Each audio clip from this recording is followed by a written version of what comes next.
Rayman at this point of recording been on multiple consoles even with his previous entry Rayman 1 on the Sega Saturn, PlayStation 1, Jaguar and PC. And that was no different here with this one. Ubisoft has re-released Rayman 2 more times than I can count. Rayman 2 on Nintendo 64, Rayman 2 PC, Rayman 2 Revolution on PS2, and also on the Dreamcast. Rayman 2 on iPhone iOS has since been taken down. Rayman 3D, and finally Rayman 2 The Great Escape. Wow, this game has about as many times and re-releases as an old 80s film from that time. And I suppose that makes sense as this game gives that 80s action movie kind of feel to it, at least on Nintendo 64, PC, and those ports. The one I'll be reviewing is the Revolution port, as according to Michael, the producer of the Rayman series, this one has cut content from the Dreamcast, despite the fact that it's the only version of the game which runs at 60 FPS and is considered officially to be the definitive way to experience the game, that being the Dreamcast. But since I cannot afford the Sega Dreamcast, I will be reviewing this version of the game, Revolution.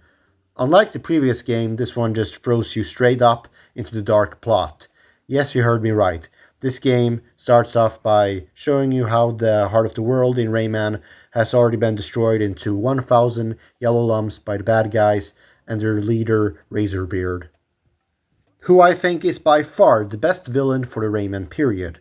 He escapes by the final showdown, and you don't see more of him unless you want to count Rayman 3 for the GBA, which plays a lot like Rayman 2 in terms of story plot, with the Robo-Pirates as well as bad guys from Rayman 3 like the Hoodlums. Confusing? I know. Anyway, the pirates had taken Rayman's powers away from him, so Lee sent Glowbox over to Rayman to give him at least a small portion of his power, just enough for him to escape. And so he meets up with Murphy in the woodland forest, and then also meets up with the Teen Seas Kings that argue on and on about who the true king is for comedy purposes. Then slowly but steadily you find out that you need to collect 4 magical masks in order to reach the final ship in the game where Razorbeard is. It's the only way since it's a floating ship that is difficult to reach. Hovering up in the sky, you can recollect all 1,000 yellow lumps to fix Rayman's world for completionist's sake, but that doesn't change the ending, nor is it mandatory, just optional for collectathon like players out there who are obsessed with these older games and they're collecting. Since the exploration is very well done, well, exploration is very well done, as well as the adventure-like platforming, as well as action set pieces when you get chased down by a pirate ship in this game.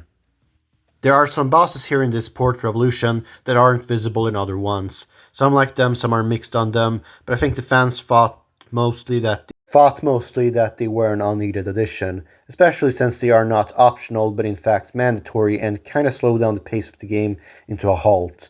I think some of them were meant to be optional for when these hub worlds and bosses were originally intended for Dreamcast, but I can only guess that they were shoved in into this port of Rayman 2 as to make it stand out or simply just to lengthen the game into the crawling halt, which is kinda a bummer since there are a ton of, and I do mean a ton of loading screens in this game, almost on the same level as Sonic 06. Almost. But ignoring the hub worlds and the exclusive bosses for this port, if I were to give one massive props to this version of the game, then it's that it lets you choose which swamp level from the first main hub world you want to play first, either the one where Razorbeard's army ship chase you down, or like in the other port of this game, where they have Rayman drag along with his best friend Sam, who is apparently better than Glowbox, but that we don't see often, or return outside of handhelds. That includes Clark. Come to think of it, every Rayman game is like a complete whiplash or reboot of sorts from the previous one. We don't even see Lee in Rayman 3 outside of statue Easter egg in Mirror World, and I suppose that supposed Razorbeard pirate robot Easter eggs in Rayman 3's Hot World level. But anyway, now on to Rayman 2. This game has you climbing from side to side upwards on vines or rope-like obstacles, while dodging obstacles and hazards. It is beautifully made. I can see why some prefer Rayman 2 over Rayman 3, although that may vary, as that can be a matter of personal preference. According to a handful or a few, the camera is worse in Rayman 3 and better in Rayman 2, and it is comparable to Bubsy 3D. Yeah, I have no clue, but anyways, Rayman 2 has Rayman gathered the four magical masks, overcome bosses and obstacles, grow through ghost town like levels, and overcome scary obstacles and bad guys in order to save his world as well as his friends from the tyranny of Razorbeard once and for all. And it's also epic. Despite this being an adventure platformer, I feel like it aged way better than something like Mario 64. Despite the fact that Nick 64 by Nintendo is more of a game that has different physics, but I like Rayman for his mythical adventure, the mysterious nature of his own existence, and his friends and are threatened by robot pirates and similar things as it has its charm. Despite giving that 80s action feel from Lord of the Rings and whatnot, I gave Rayman 2 a rating of a strong 7 or 8 out of 10. It would be an 8 if Rayman 3 didn't exist, but more on that in my next review, or one of my upcoming reviews.